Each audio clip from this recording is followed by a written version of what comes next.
네, 여호수아 7장 6절에서 9절까지 말씀입니다. 함께 제목 읽어볼까요? 자, 시작. 여호수아의 기도. 네, 여호수아의 기도입니다. 자, 쭉쭉 넘어갑니다. 모세로부터 여호수아가 지도권을 이양받았고, 이제 라합 사건과 이 여리고성 정복 사건이 앞서서 있었죠. 그래서 하나님께서 함께 하신다. 너희가 이제는 무할례 백성처럼 여겨졌지만 이제 할례 받은 백성처럼 하나님의 자녀고 하나님의 백성이다.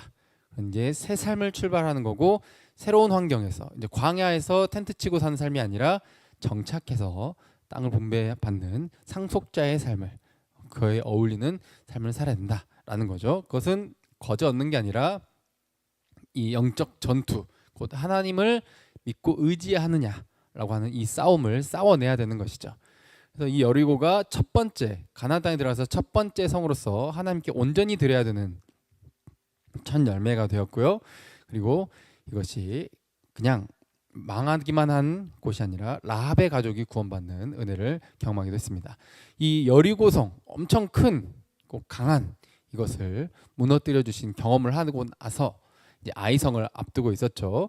아이성을 앞두고 충격적인 이제 패배를 경험하게 됩니다. 큰 성공 뒤에 실패를 경험을 한 것이죠. 왜냐하면 아간이라고 하는 인물이, 그 가족이 하나님께서 헤렘으로 다 바치라고 했는데 정면으로 반역했고, 물건에 손을 대서 욕심을 부려 이 탐심 때문에 하나님의 말씀을 어기게 된 결과로 인해 모든 이스라엘 백성들이 패배를 경험하게 되고, 또 참 무고한 백성이 전쟁 중에 죽게 되는 이런 불상사를 경험하게 된 것이죠. 바로 이 사건 때문에 지금 하나님께서 진노를 하신 건데, 여호수아와 이 백성들은 모른 채로 나간 거죠. 근데 왜 모르는데 굉장히 용감한, 그리고 철석같이 믿은, 우리와 함께 하신다, 그리고 하나님께 묻고 이렇게 의지하고 하는 그런 모습보다 뭐 이전 것처럼 앞으로도 함께 하시겠지라는 안일한 마음으로 나갔다는 거죠. 저 여러분들도 과거에 혹은 지금 하나님을 경험한 그 수많은 경험과 은혜들이 앞으로 가만히 있어도 입으로 떨어지는, 입 벌리고 있으면 감이 떨어지는 것처럼 그렇게 되는 것이 아니라, 하나님은 우리의 기도와 그리고 우리의 노력과 함께 일하시는 분이심을 항상 기억하셨으면 좋겠습니다. 오늘 내용이 바로 그렇다는 것이죠.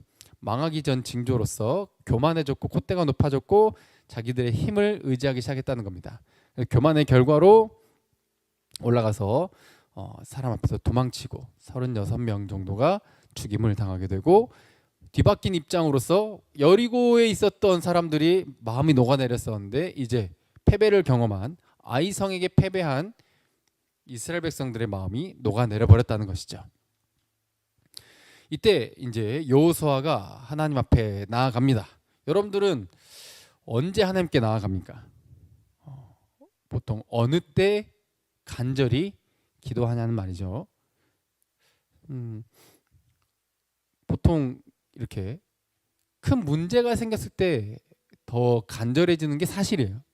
인간이기 때문에 크고 어려운 일을 맞닥뜨렸을 때 조금 더 훨씬 더 많이 급해지고 하나님을 부르짖게 되고 찾게 된다는 거죠.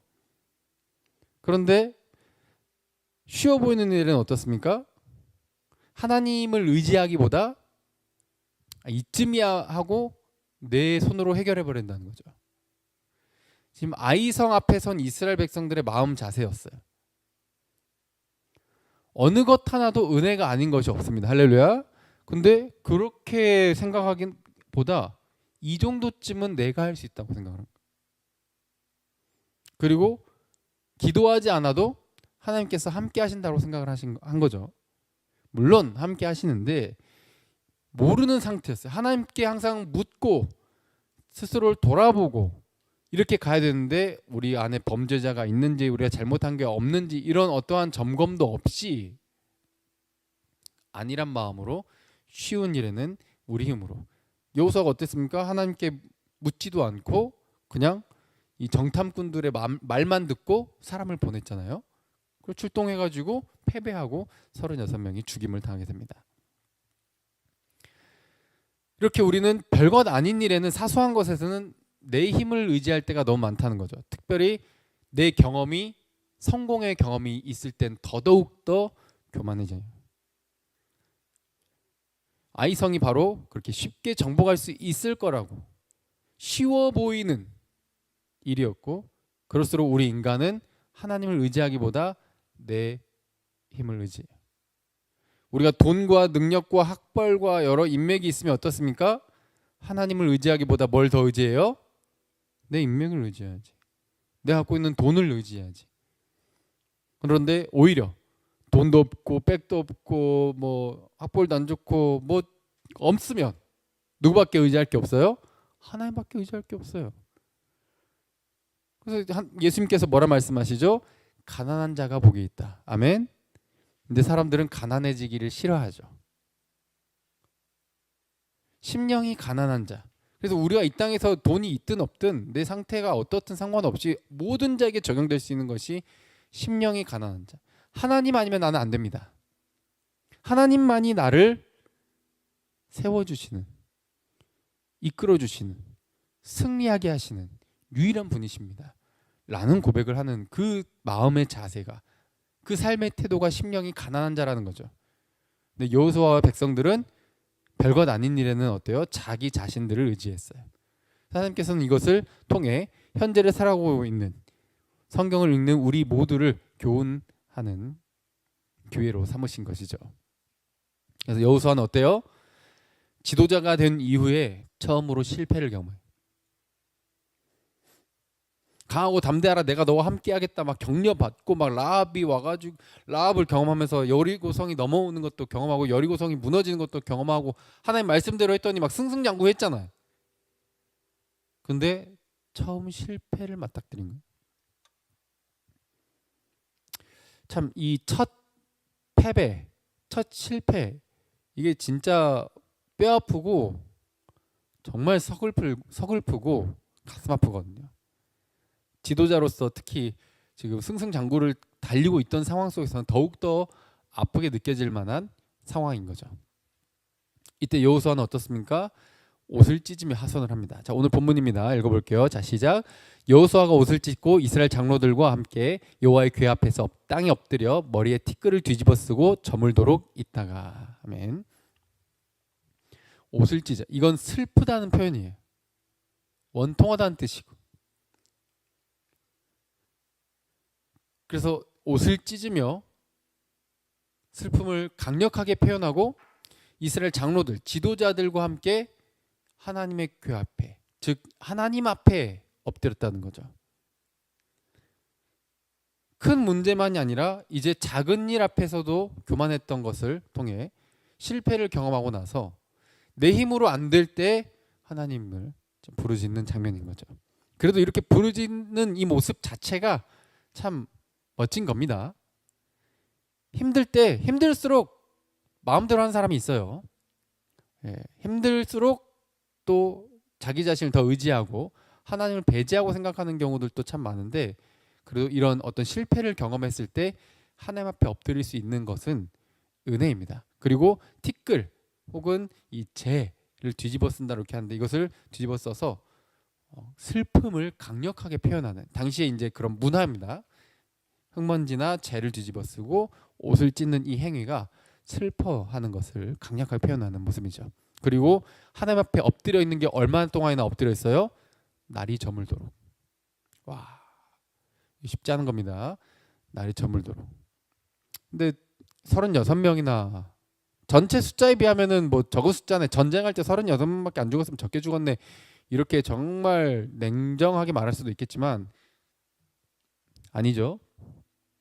천하보다 귀한 그 한 영혼들이 36명이나 지금 죽임을 당했기 때문에, 그리고 이 첫 실패를 경험한 이 슬픔이 말도 못하는 거죠. 그리고 하나님께 이제 하소연하고 따지기 시작합니다. 7절 읽어볼게요. 시작. 이르되 슬프도소이다. 주 여호와여 어찌하여 이 백성을 인도하여 요단을 건너게 하시고 우리를 아모리 사람의 손에 넘겨 멸망시키려 하셨나이까. 우리가 요단 저쪽을 만족하게 여겨 거주하였더라면 좋을 뻔하였나이다. 아멘. 여호수아가 하는 이 말을 잘 보세요. 이 순서와 내용들. 주 여호와여 어찌하여, 어떻게, 나한테 어떻게 이럴 수 있습니까? 라고 따지는 거예요. 그리고 슬프도소이다라고 되어 있는데 이게 아하라는 이제 히브리어인데 이게 감탄사예요. 감탄사. 슬프다라는 말 우리나라 말로 번역될 만한 말로 되는 게 아니라 아니면 오 약간 이런 이제 표현인 거죠. 이렇게 의역을 한 겁니다. 어째 엄청나게 지금 탄식을 하면서 토로를 하는 거예요. 어찌하여. 근데 어찌하여라고 하는 게 따지는 게 무슨 내용이냐면 이 백성을 어디를 건너게 하시고 요단을 건너게 하셨습니까? 아니 요단 건너서 여리고성 무너뜨릴 때는 막 좋다고 난리를 쳐놓고 이제는 실패를 경험하니까 어때요? 뭘 건넌 걸 원망할 정도야? 우리를 요단을 건너게 하신 게 원망스러울 정도야. 참 사람 마음이 화장실 들어갈 때와 나올 때가 다르다는 표현이 딱 어울리는 그런 표현이죠. 그리고 우리를 아모리 사람의 손에, 이게 이제 아모리 사람, 이게 이제 이 가나안 백성들 중에 아모리 족속이 있는데 특히 고산지대 쪽에 있는 좀 높은 지역에 사는 그런 사람들, 유목민들을 이렇게 부릅니다. 즉 지금 아이성 이 족속들을 말을 하는 거죠. 여기에 넘겨서 우리를 멸망시키려 하셨나이까. 즉 하나님이 우리를 요단을 건너게 하신 목적이 뭐다? 멸망시키려고. 와우. 여러분들 이게 놀랍지 않습니까? 여호수아의 기도입니다. 여호수아, 이게 차라리 또 어떻게 말해요? 우리가 요단 저쪽을 만족하게 여겨. 왜냐면 요단을 건너기 전에 요단 동편을 이미 차지했잖아요. 그렇죠? 루벤, 갓지파 그리고 므낫세 반지파, 여기가 걔네 거기를 차지하겠다라고 했을 때 막 이런 에피소드가 있었던 것처럼 여기 그냥 거기만 만족할 걸. 괜히 여기 넘어와 가지고 지금 우리 이렇게 실패를 경험하고 우리 멸망하게 됐네요. 누구 탓이다? 하나님 탓이다. 주 여호와의 어찌하여라고 하니까 지금 누구 탓? 하나님 탓. 이게 이스라엘의 지도자, 하나님이 세운 지도자의 입에서 나올 말입니까? 라고 하지만 애석하게도 성경에 그대로 기록되어 있는 믿음의 용사라고 할 수 있는 여호수아의 입에서 나온 내용이라는 거예요.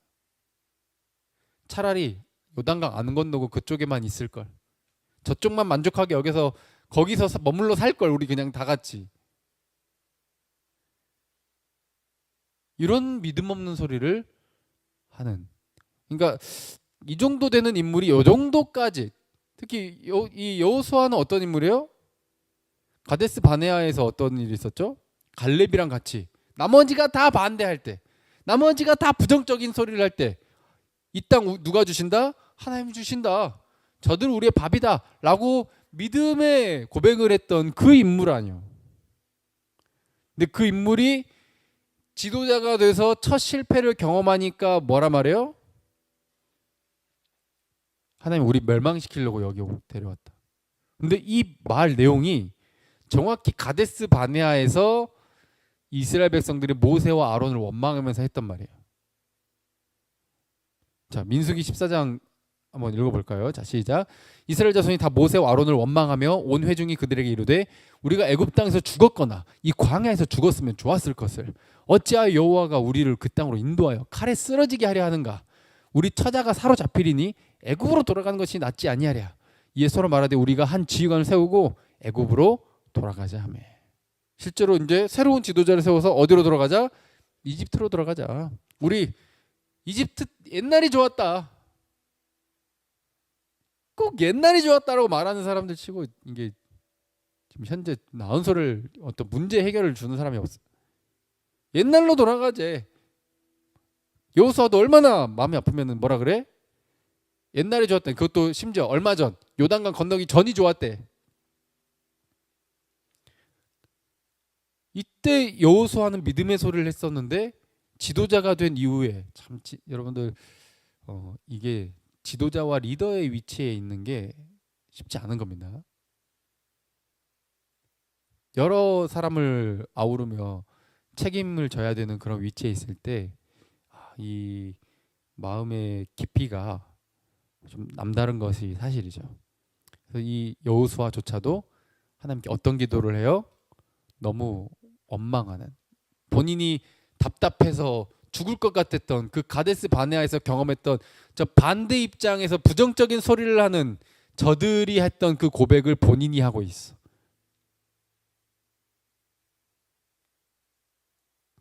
전이 나왔는데 하나님 지금 앞으로 인도하시려고 하고 약속의 땅을 주시려고 하는데 그걸 믿음으로 바라보고 나아가려 했던 이 여호수아 입에서 이런 내용이 나올 만큼 너무 원망스러웠던 거죠. 그리고 이것은 또 이스라엘 백성들이 홍해 앞에서 원망할 때 했던 소리도 또 똑같습니다. 자, 출애굽기 14장에 보면 바로가 가까이 올 때 뒤에 바로의 군대가 쫓아옵니다. 앞에는 홍해 바다, 뒤에는 이집트 군대가 쫓아와요. 이제 죽게 생긴 거죠. 어디 갈 데가 없어. 그때 이스라엘 자손이 눈을 들어 보고 뭐라 그래요? 심히 두려워하여 여호와께 부르짖고 모세에게 원망을 하죠. 아니 애굽에 뭐라고 말해요? 우리를 묻을 곳이 없어서 여기서 묻으려고 이 고생해갖고 우리를 여기까지 끌고 왔냐. 진짜 너무한 말을 하죠. 근데 현실입니다. 지금 이제 눈앞에 보이는 거 홍해고 뒤에 이집트 군대가 쫓아오기 때문에 죽는 게 시간 문제니까. 그리고 우리를 애굽에서 이끌어내서 이같이 하는 이유가 뭐냐라고 해서 막 따지는 거죠. 우리가 애굽에서 당신에게 이런 말이 이것이 아니냐. 우리 좀 내버려 두라. 차라리 애굽 사람 밑에 있어서 노예로 살 때가 훨씬 나았다. 옛날이 좋았다. 노예로 살 때가 더 나았대. 와, 이게 미치고 팔짝 뛸 노릇입니다. 우리야 성경 이제 내용을 아는 상태에서 그렇지 미래를 모르던 이 사람들은 이 순간 죽음, 이 목숨의 위협을 느끼면서 저런 행동을 이 패닉이라고 그러죠. 패닉 상태에서 정신줄을 놓고 저렇게 말하는 것이 어쩌면 인간으로서 정상적인 반응이었다는 거죠.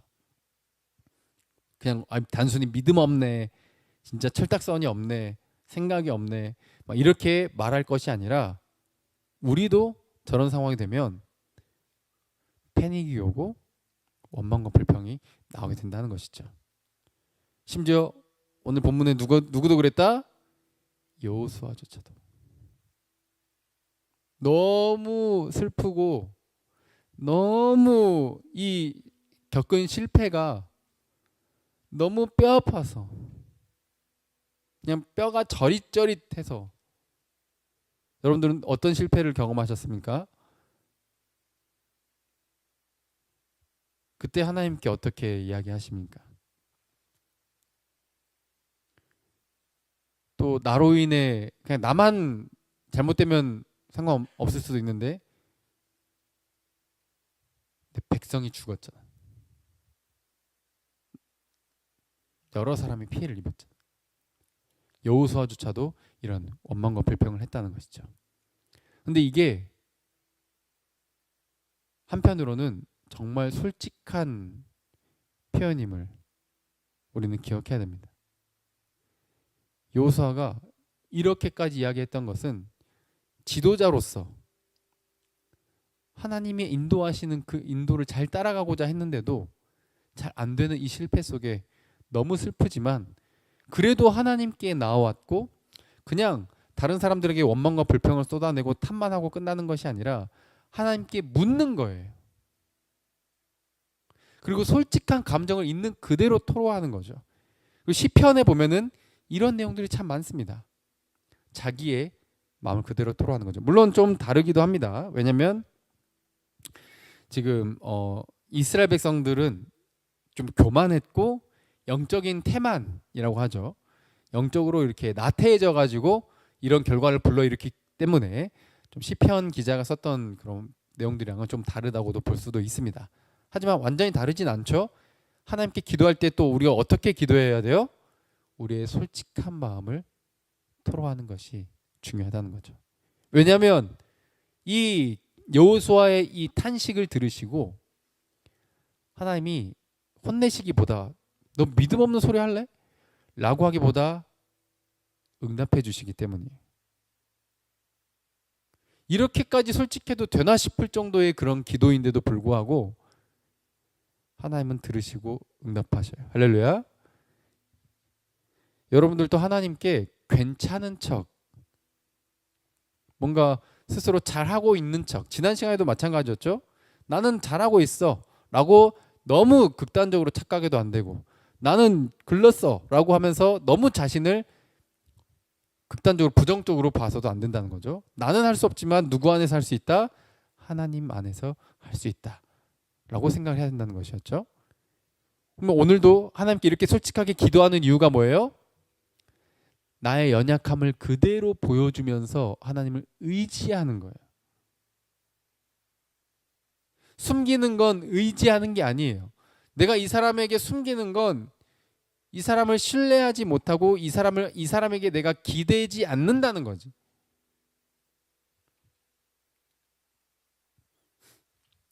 연인끼리도 배우자끼리도 어떻습니까? 진짜 이런저런 시시콜콜한 이야기 하면서 서로 기대는 거예요. 저도 다른 사람한테는 못하는 이야기들을, 나의 또 솔직한 그런 모습들을 아내에게는 보이게 되더라고요. 근데 그게 내가 당신에게 잘 보이고 싶어서 나는 멋진 모습만 보여줄 거야 라고 하는 것은 서로 하나임을, 내가 당신에게 기댈 때 당신도 나에게 기대라는 의미라는 것을 부정하는 거죠. 그리고 신뢰하지 못하는 거예요. 내가 조금 못난 모습을 보이면, 내 쌩얼을 보이면, 내 어떤 적나라한 모습을 보이면, 내 밑바닥을 보이면 날 미워하지 않을까? 나에 대한 사랑이 식진 않을까? 만약 그렇다면 애진작 헤어지는 게 나을 거라고 할 만큼, 헤어지라는 소리는 아니고요, 그만큼 이게 사랑인지, 사랑이 뭔지 다시 점검할 필요성이 있다는 거예요. 솔직함으로 다가가는 것이 상대에게 나를 오픈하는 거고, 내가 당신을 신뢰한다는 표시고, 기대고 싶다는 것이고, 다른 표현으로는 당신도 나에게 솔직했으면 좋겠고, 당신의 약한 모습까지 내가 받아들일 거고, 당신의 모습 있는 그대로 내가 받아들일 거고, 당신 나에게 기대도 좋아요. 우리 서로에게 기댑시다. 서로에게 기대니까 어때요? 넘어져요? 안 넘어져요? 안 넘어져요. 서로에게 기대는 거죠. 근데 한쪽만 기대면 어때요? 한쪽은 편할지 모르지만 한쪽은 힘들어 죽습니다. 함께 짐을 나눠지는 거죠. 연인끼리도, 배우자끼리도 그러한들, 하나님과의 관계에서는 더더욱 하나님께서는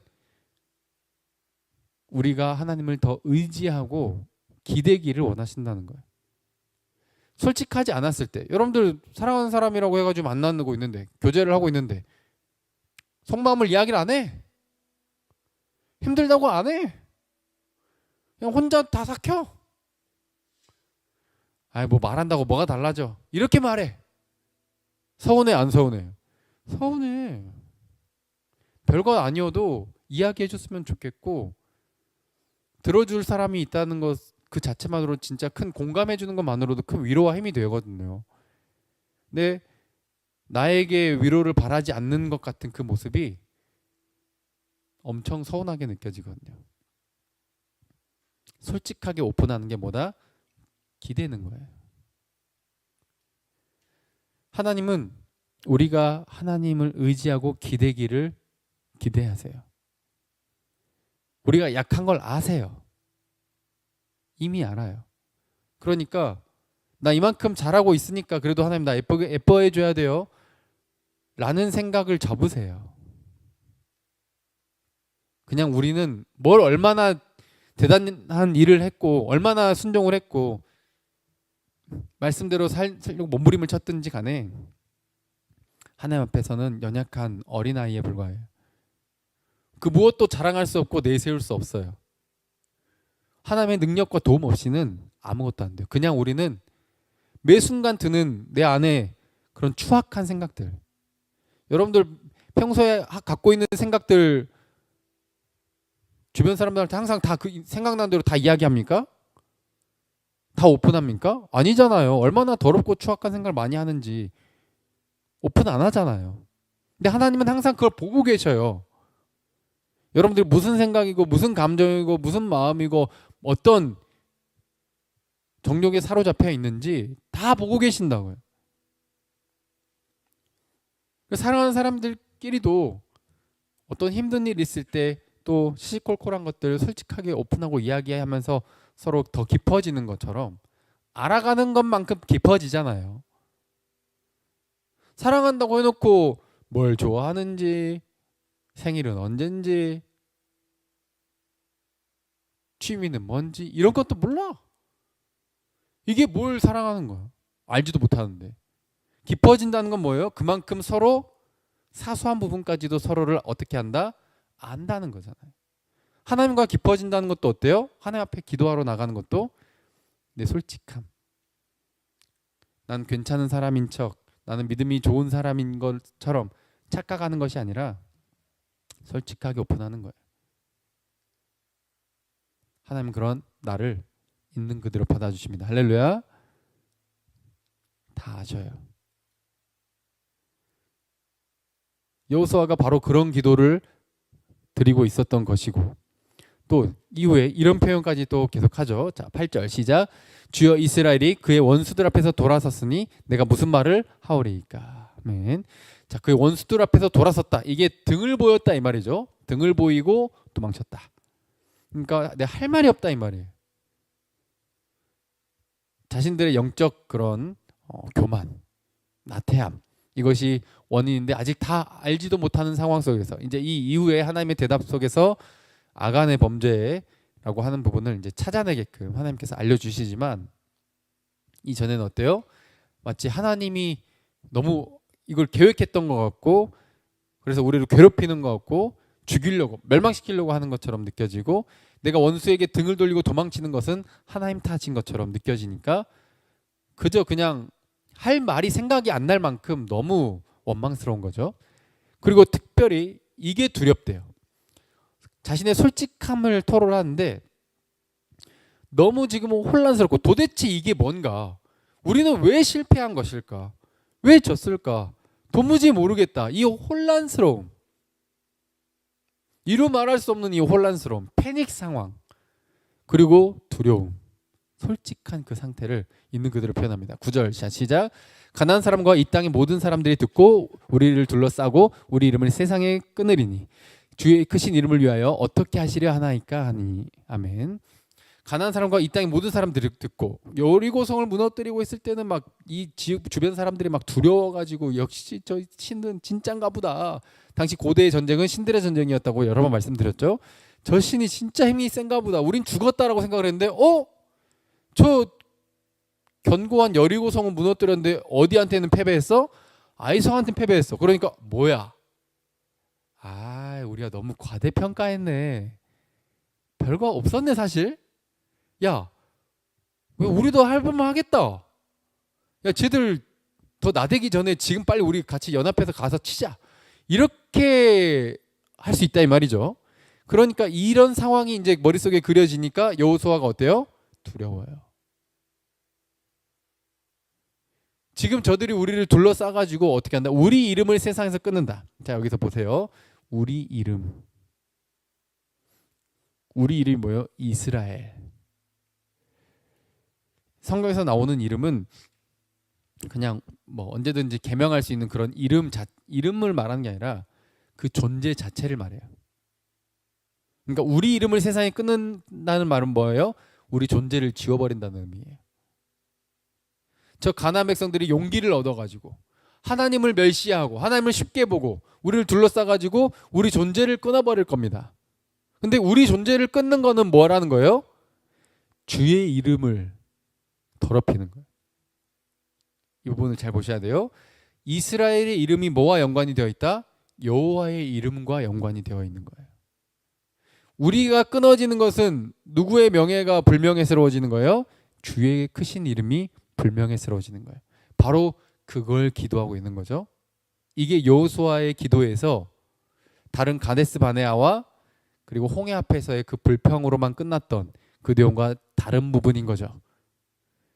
왜 그냥 불평과 원망으로 끝나고 책망을 듣는 것이 아니라 하나님의 응답을 받았는지.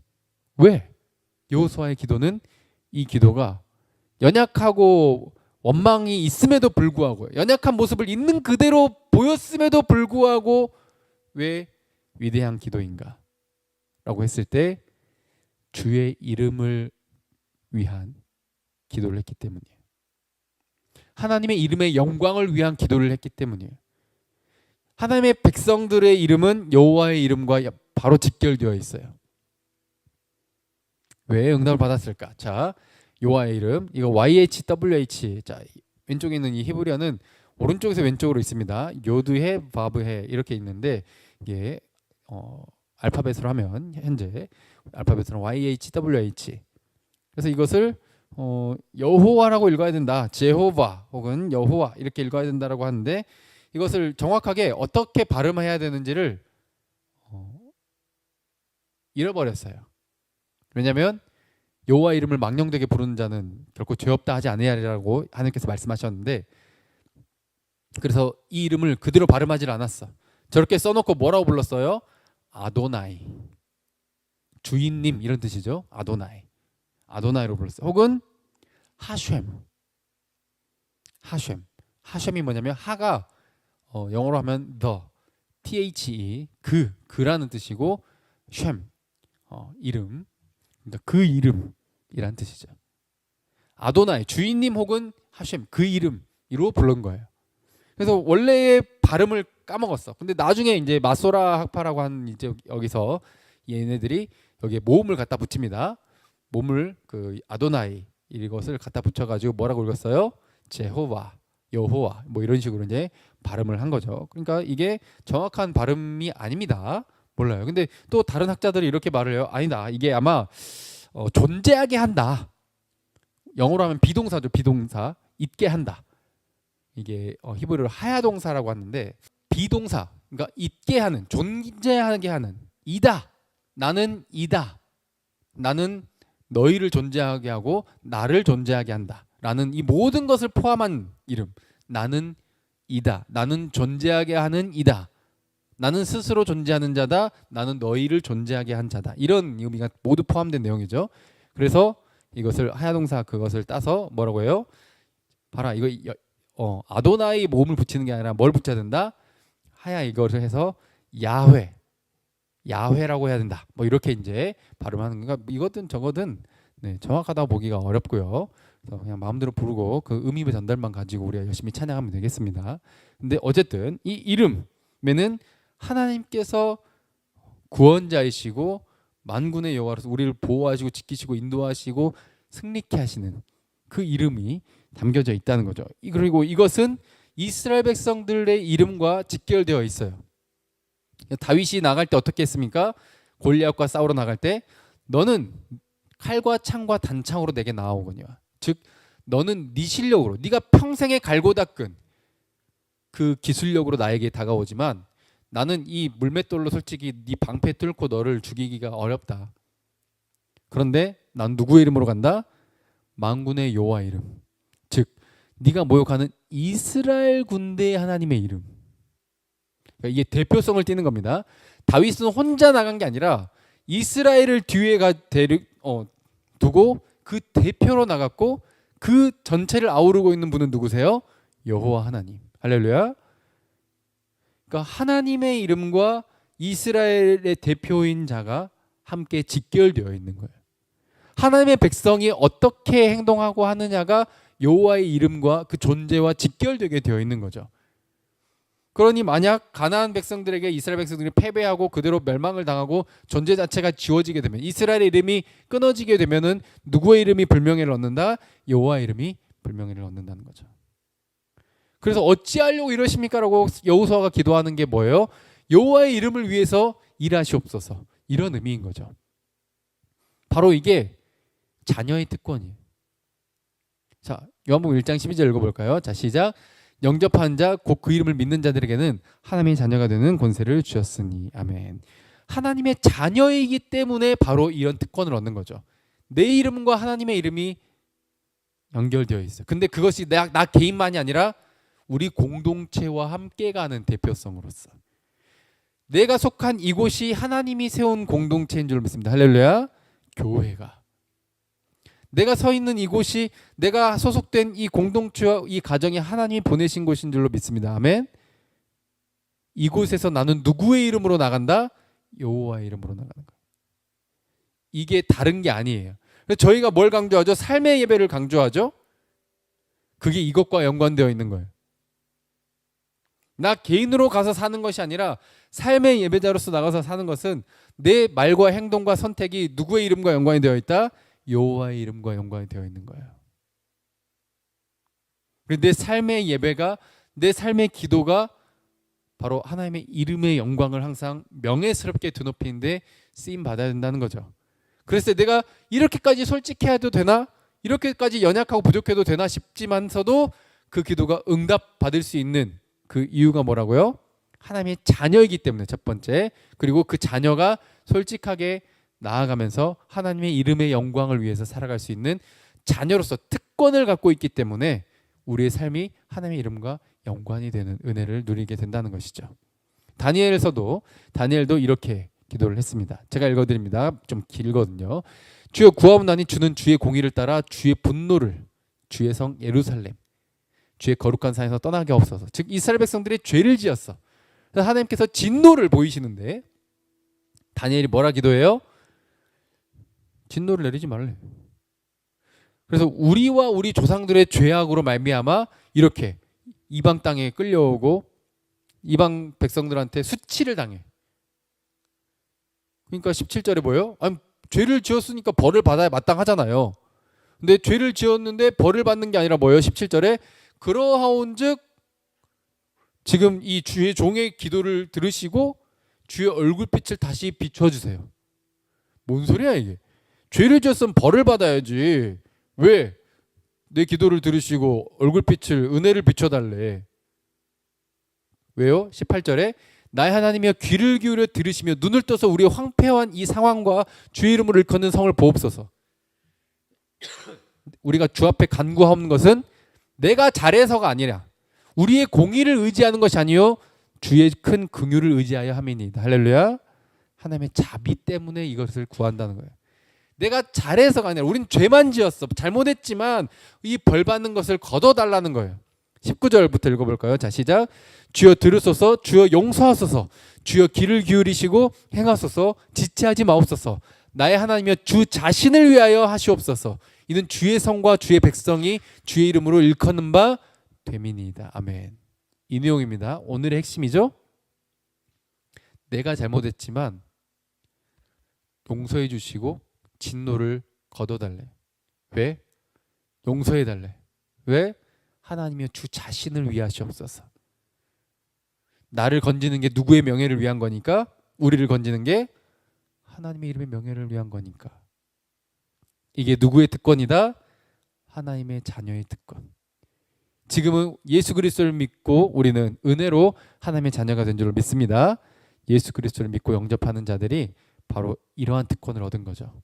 그래서 우리가 연약하지만 부족하지만 정말 눈뜨고 못 볼 만큼 추악한 모습이지만 삶이 너무너무 잘못 때문에 연속이지만 하나님 앞에 어떻게 보면 뻔뻔하게도 보일 수 있을 만큼 나가서 기도하고 응답받을 수 있는 이유가 뭡니까?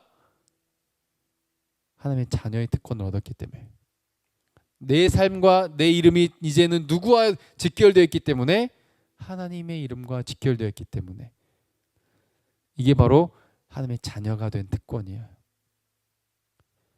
그러면 내가 주의 자녀라는 그 사실만으로 감격하고 기뻐하는 저와 여러분들에게 주님의 이름으로 축복드립니다.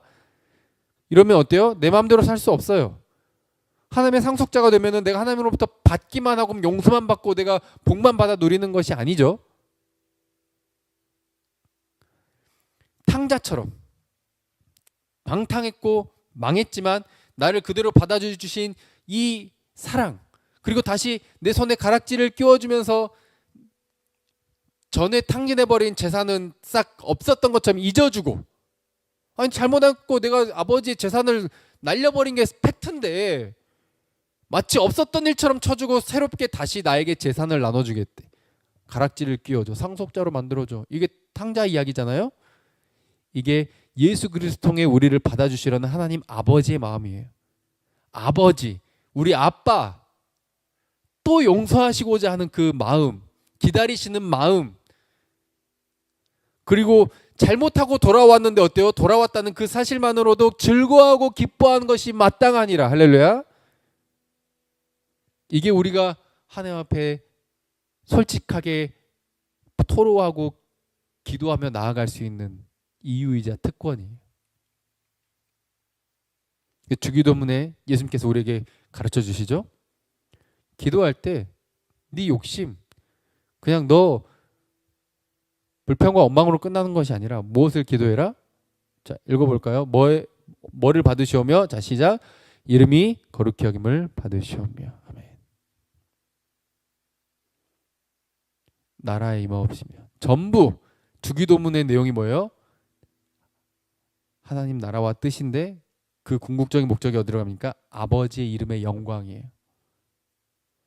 근데 우리 수많은 교회와 저와 여러분들의 삶 속에서는 하나님의 이름의 영광이 아니라 내가 영광 받으려고, 그래서 쉬운 일일수록 누가 하려고? 내가 하려고, 그리고 내가 인정받으려고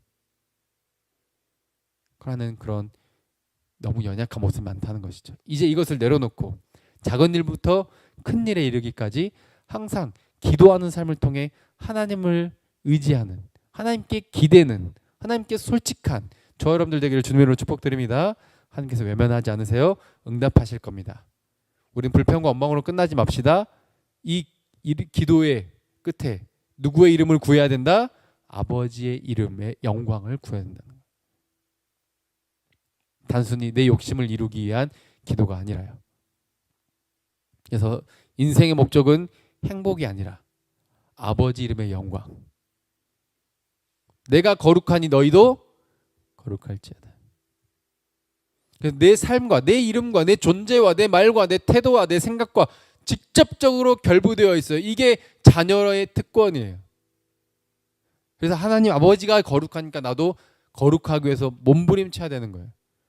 그게 바로 삶의 예배인 거죠. 하나님의 명예를 위해서 부름받은 존재. 그것을 위해서 기도할 때 하나님은 연약하고 부족한 내 모습이지만 들으시고 응답하시고 보호하시고 인도하시며 하나님의 뜻을 위해서 우리를 사용하실 줄로 믿습니다. 지금 저와 여러분들, 우리 크로스러브, 또 우리 가정, 교회 참 다 부족한 것들 투성이지만 현재 모습에 안주하거나 좌절하거나 하지 마시고 하나님의 이름의 명예를 위해서 나아갈 때 나를 위해 축적하는 삶이 아니라 나만을, 우리만을 위한 삶이 아니라 하나님이 기뻐하시는 것, 하나님의 이름의 영광을 위해 살아갈 때 하나님이 책임지실 것입니다. 그 부족한 기도도, 그 솔직한 기도도 하나님을 의지한다고 받아주시면서 응답해 주실 것입니다. 바로 이 하나님과 동행하는 기쁨을 충만하게 누리며 여러분들의 삶을 통해 하나님의 이름이 영광받고 수많은 영혼들이 주님께로 돌아오게 되는 데 쓰임받는 삶의 예배자 되기를 간절히 바랍니다. 함께 찬양하고 기도하겠습니다.